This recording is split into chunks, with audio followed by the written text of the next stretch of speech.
Hey guys, how's it going? Welcome back. Topic 4 is monitoring and adapting personal financial plans. As part of topic 4, we're going to be looking at how to establish clear, measurable objectives, the steps in drawing up budgets, monitoring financial plans, different types of budgeting, and adapting financial plans. So, we need to first, before we consider producing financial plans, consider our measurable objectives. And everybody's going to have different objectives throughout their life. It might be to retire early or buy a supercar. It might be to leave money to grandchildren or to children. There might also be specific financial targets that an individual wants to meet. Becoming a millionaire is a common one. Or some people may simply require or want better work-life balance. Establishing these measurable objectives is an important stage in creating a financial plan. So what are the steps in drawing up a financial plan? Well, the 5 steps, firstly, are to identify sources of income. These sources of income might be through a job or a side hustle. Secondly, identify all sources of expenditure. These could be basic needs, mandatory expenditure, or discretionary expenditure. The third stage is to decide on the cash flow planning time period.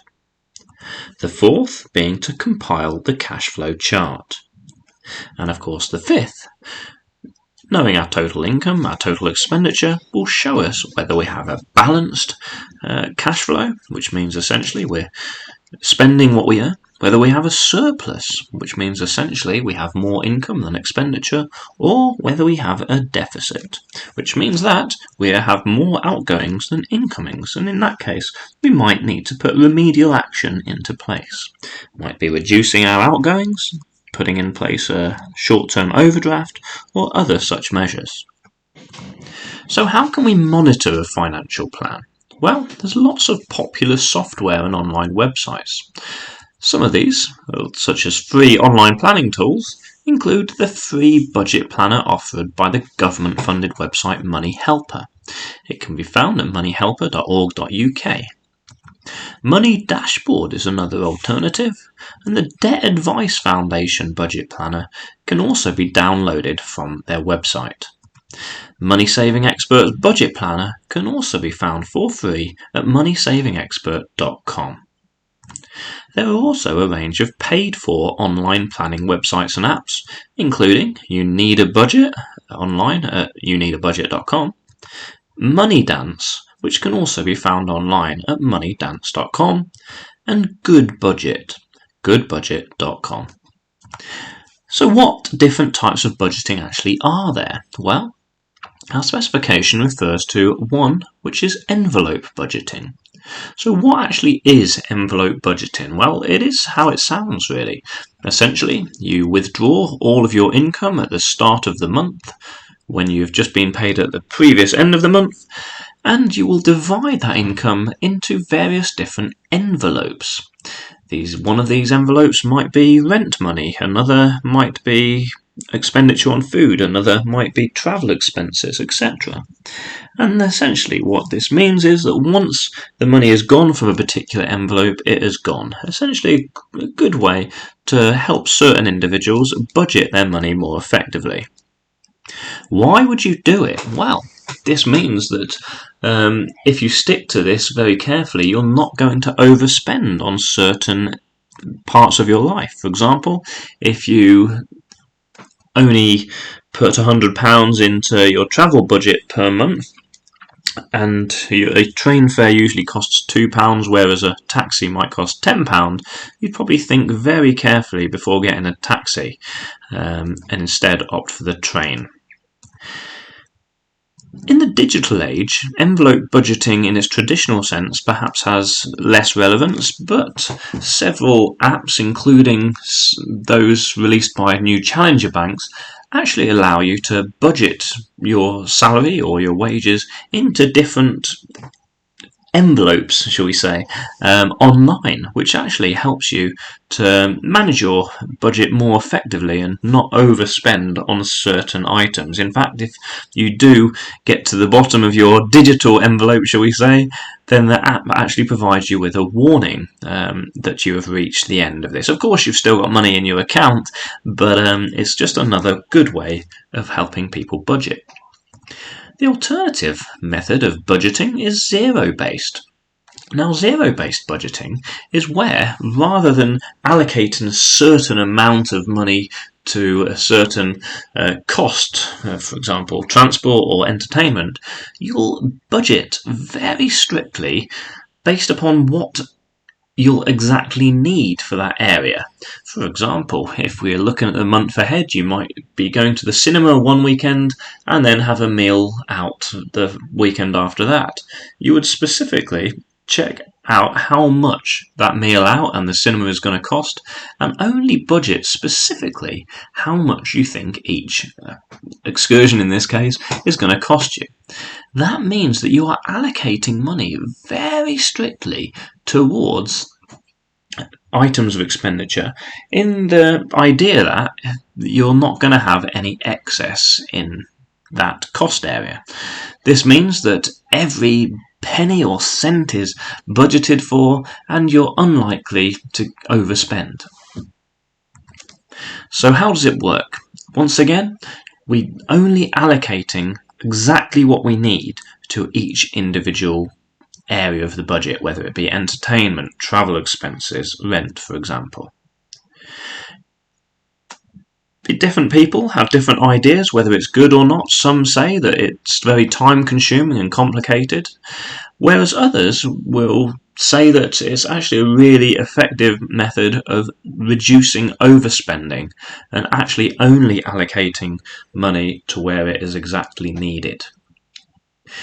The link, of course, to opportunity cost is the fact that you may miss out on opportunities if you choose only to allocate specific amounts of money to specific areas.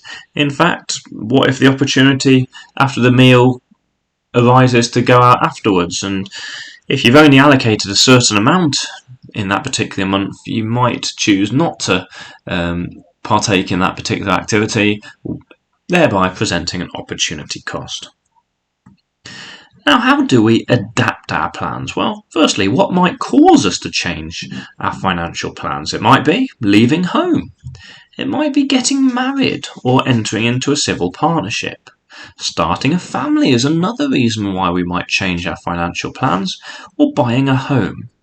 A long-term illness may cause us to change the plan, divorce and redundancy.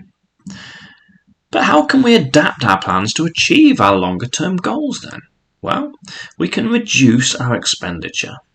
Rather than spending on areas that potentially we don't need to spend on, we can reduce those expenditures. A good force of habit is potentially to check your bank statement each month to see if you're spending on subscriptions, for example, to channels or magazines, for example, which you no longer watch or read. That would be one way of reducing your expenditure. Another way to do it is to look for cheaper mortgage loan deals, which you can potentially transfer to. Another opportunity is if you've got a credit card balance, you could look for interest-free balance transfers or cost-free balance transfers. And essentially, transferring your balance to an interest-free lender, provider, which will provide you with an opportunity to pay off that balance whilst not accruing any further interest. Another way we can adapt our plans to achieve our longer term goals is to increase our income. This could potentially be through seeking out promotions or asking for the raise. We can also take on a second job or even do overtime. A side hustle might have also crossed some people's minds. We can search for better returns on our savings or our investments and move poorly performing investments to potentially more lucrative ones. Of course, it's important to remember that if we're investing, our money can increase in value as well as decrease. We might look for cheaper loan or mortgage rates. How could we plan for changes to things outside of our control then? These are things like interest rates or house prices. Well, we can do contingency planning, otherwise known as a rainy day fund. Different experts differ as to how much should be in a rainy day fund or contingency plan. However, it's generally accepted that if you have between 3 and 6 months of your living expenses in a contingency fund, then you are fairly well planned for changes to things outside of your control. Insurance is another way to prepare for changes to things outside of your control. We looked earlier at potentially long-term illness or getting made redundant. Insurance can provide some security against things like that happening. So let's check out your knowledge then of topic 4. Before we do so, however, make sure you smash that like button and subscribe for future videos, including model answer videos when the case studies are released. Question 1. Dave budgeted $800 to be in his bank account at the end of the month, but he has $1,000. Which of the following could be a reason for this? A. An unexpected bill was due. B. Higher inflation. C. Overestimated income. Or D. Overestimated expenditure. The answer to question 1 is D. Overestimated expenditure means Dave has spent less than he thought he would. Question 2. Which of the following is a method of budgeting that allocates the exact money to each section of your budget? A. Envelope. B. Fixed. C. Flexible. Or D. Zero-based. The answer is A. Envelope budgeting allocates the exact money to each section of your budget. And question 3. For which of the following people is an improvement in the economy most likely to have a negative effect? A. Amy, who is looking for a job. B. Chaz, who wants to buy his first house.